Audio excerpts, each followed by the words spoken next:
Bonjour à tous, aujourd'hui j'avais envie de vous faire une petite vidéo sur la susceptibilité. Donc, pour vous donner un petit peu mon avis sur la question, donc pour ceux qui ne me connaissent pas, je suis Lucie Allard, psychologue et formatrice de thérapeute. Alors, déjà, pourquoi la susceptibilité? Donc souvenez-vous, ce que je répète tout le temps dans mes vidéos, c'est que plus nous allons vivre des événements douloureux, si ces événements douloureux ne sont pas digérés, eh bien en fait, toutes les émotions qui n'ont pas été libérées restent à l'intérieur de nous et du coup ça va faire que c'est comme si on allait avoir un trop plein d'émotions douloureuses dans notre cœur.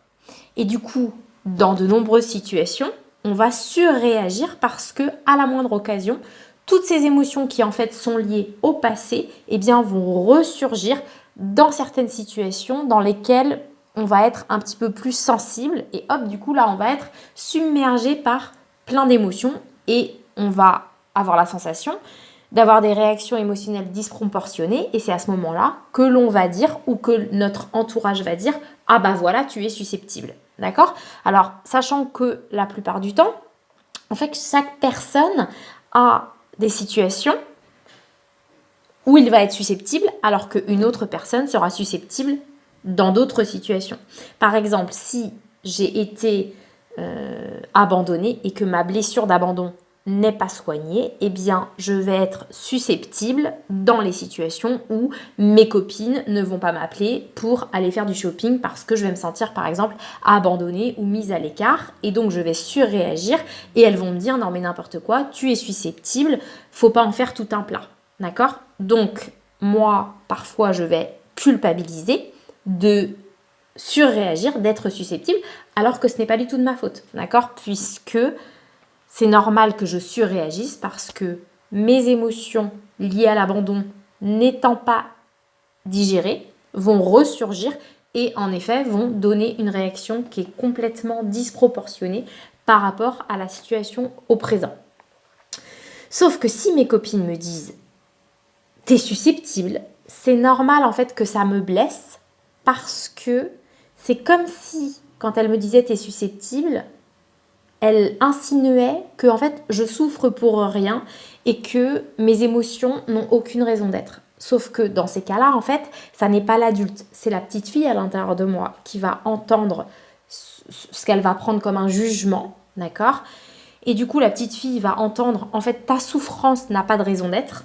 Et ça va être terrible pour la petite fille que j'ai à l'intérieur de moi, puisque, bien sûr que si, ma souffrance a une raison d'être, le fait que j'ai vécu un abandon.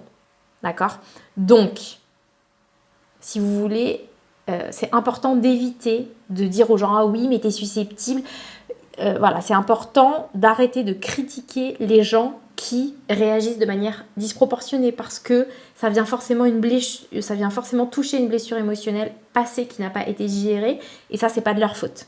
D'accord? S'ils ont vécu ce qu'ils ont vécu dans le passé et que ça n'a pas été digéré. Et puis, attention aussi, parce que parfois, notamment quand on a été habitué à ne pas se respecter, à ne pas se faire respecter, et que l'on fait une psychothérapie qui nous permet à un moment donné de poser nos limites, de nous faire respecter, etc., eh bien, notre entourage peut être assez surpris et du coup peut dire « Oh là là, mais t'es susceptible », alors qu'en fait, notre réaction émotionnelle n'était pas disproportionnée. C'est juste que notre entourage n'est pas habitué.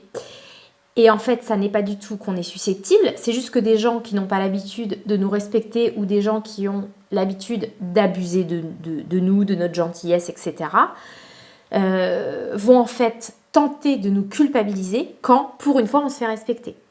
Alors que, en fait, si je dis « tu ne me parles pas comme ça », parce que la personne m'a manqué de respect en me parlant, eh bien, pour se défendre, elle va dire « Oh là là, mais t'es susceptible ». Bah oui, parce que ça fait 20 ans qu'elle me parle mal et ça me pose aucun problème. Enfin, en tout cas, je n'ai jamais rien dit. Et là, d'un coup, je pose mes limites.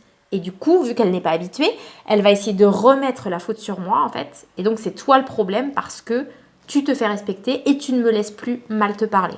Mais dans ces cas-là, clairement, vous n'êtes pas susceptible, en fait. D'accord? Donc posez-vous toujours la question, est-ce que ma réaction, elle me semble normale ou pas? Et si elle me semble normale, bah, si l'autre, ça lui pose un problème, c'est son problème.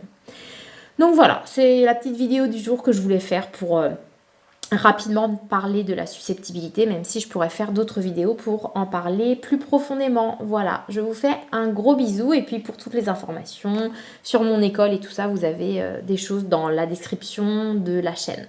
Gros bisous, à plus tard.